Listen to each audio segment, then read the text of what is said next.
So there are many different things that make an extra virgin olive oil high quality.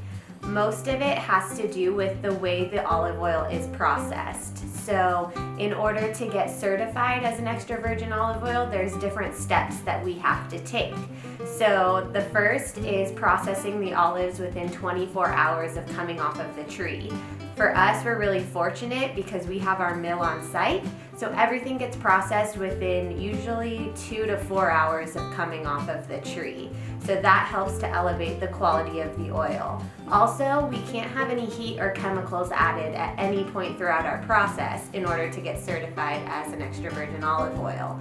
So once we mill all of our olives, we then take them to be lab tested for peroxide values, acidity levels, and those are going to dictate your smoke point and your shelf life. So the better your levels are there, the longer your shelf life for your oil is going to be, the higher your smoke point.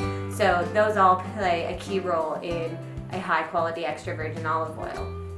Even after we go get our oils lab tested, we then send them off to the California Olive Oil Council, where they blind taste our olive oils for flavor defects. And only then do we get a sign off from them that we are certified as an extra virgin olive oil and that we've taken all the proper precautions.